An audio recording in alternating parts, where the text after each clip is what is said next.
नमस्कार दोस्तों, MS campus में आपका स्वागत है। आज के इस वीडियो में हम डिस्कस करेंगे सिलेबस को क्लास 12th बायोलॉजी का। जैसे कि आपको दिख रहा होगा कि 12th बायोलॉजी का जितना भी सिलेबस है, खास करके जूलॉजी का, हम बॉटनी और जूलॉजी दोनों को डिस्कस करेंगे, लेकिन आज की इस वीडियो में हम डिस्कस करेंगे जूलॉजी का कितना सिलेबस है आपके पास में, या 12th बायोलॉजी में जूलॉजी का कितना पार्ट आता है, कितने नंबर के होते हैं ये टोटल, और कितना जरूरी है इसको हमें समझना। तो अगर हम बात करें जूलॉजी के सिलेबस की बायोलॉजी के अंदर, तो टोटल जो है 5 यूनिट हैं इसमें, या कह सकते हैं कि इन 5 यूनिटों में से भी मेन जो है वो आपके 4 यूनिट हैं। सबसे पहली यूनिट अगर हम देखना चाहें तो वो है मानव कार्य की, ह्यूमन फिजियोलॉजी। इसका मतलब बाहर से जो भी हमारे सिस्टम्स हैं, चाहे वो अध्यावरणीय तंत्र हो, पाचन तंत्र हो, श्वसन तंत्र हो, ऐसे बहुत सारे हैं। अध्यावरणीय तंत्र का मतलब हो गया इंटीग्यूमेंट्री सिस्टम, हमारी स्किन, उसमें क्या क्या स्ट्रक्चर्स होती हैं, किस किस तरीके से वो काम करती है, उन सब को डिस्कस करने के लिए जो यूनिट बनाई गई है वो उसको नाम दे दिया ह्यूमन फिजियोलॉजी, और ये इसका फर्स्ट पार्ट है। ये 2 पार्ट में डिवाइड कर दिए यूनिट, फर्स्ट और सेकंड। अब फर्स्ट वाले में तो ये सारे के सारे जितने भी सिस्टम्स हैं उनको ले लिया गया है। दूसरी जो यूनिट बनाई गई है मानव कार्य की सेकंड, या ह्यूमन फिजियोलॉजी सेकंड, इसके अंदर ब्रेन से रिलेटेड नर्वस सिस्टम हो गया, जिसके अंदर ब्रेन की सारी स्ट्रक्चर आ जाएगी। फिर इसके अलावा स्केलेटन सिस्टम हो गया। वो जितनी भी चीजें जो हैं उन सबको मानव कार्य की सेकंड के अंदर जो है वो डिस्क्राइब किया गया है, जहां पर हम इनको डिटेल में आसानी से समझ सकते हैं। फिर तीसरी जो यूनिट आपकी आती है वो है मानव भ्रूणिकी, ह्यूमन एम्ब्रियोलॉजी।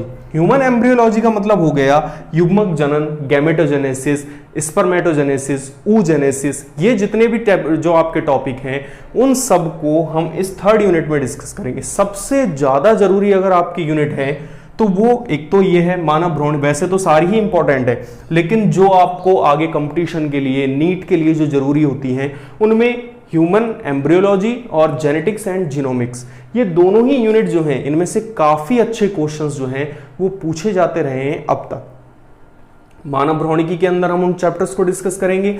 फिर आनुवांशिकी एवं जीनोमिकी, जेनेटिक्स एंड जीनोमिक्स, इसके अंदर कौन कौन से टॉपिक हैं, जैसे म्यूटेशन, उत्परिवर्तन हो गया, मेंडल के नियम हो गए। फिर इसके अलावा और भी बहुत सारे टॉपिक हो गए, जैसे कि अपूर्ण लग्नता हो गया। वो सारे के सारे जो टॉपिक हैं उनको इस यूनिट के अंदर जो है वो डिस्कस किया जाएगा।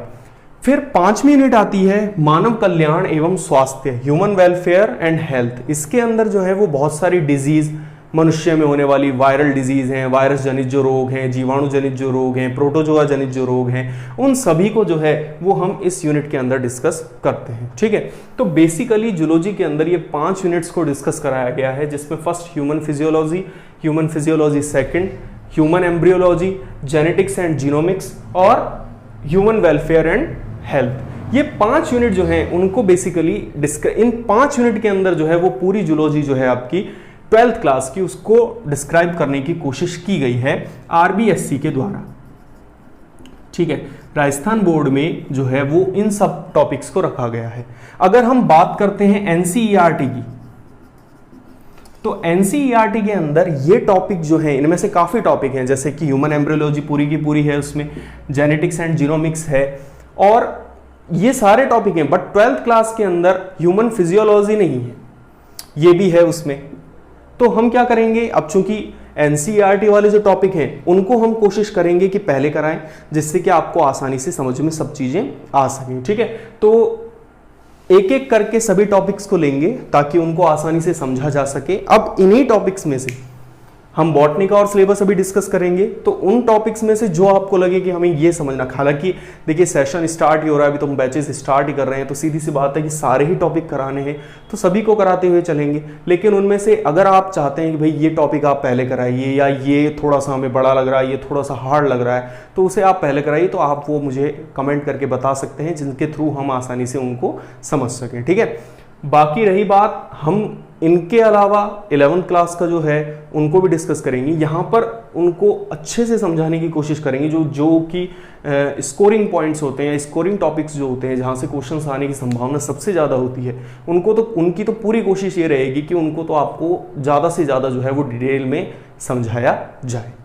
ठीक है, तो ये थी इसमें इन्फॉर्मेशन, आप देख सकते हैं कि क्या क्या थे। साथ ही साथ मैं यहाँ स्क्रीनशॉट और लगा दूंगा पूरे सिलेबस का, जिनमें आप डिटेल में देख पाओगे कि इस यूनिट के अंदर कौन कौन से टॉपिक हैं, ह्यूमन फिजियोलॉजी सेकंड के अंदर कौन कौन से टॉपिक हैं, जिससे कि आपको पता चल सके। यहाँ पर मैंने एक एक दो जो टॉपिक हैं उनको लिखा हुआ है, ठीक है।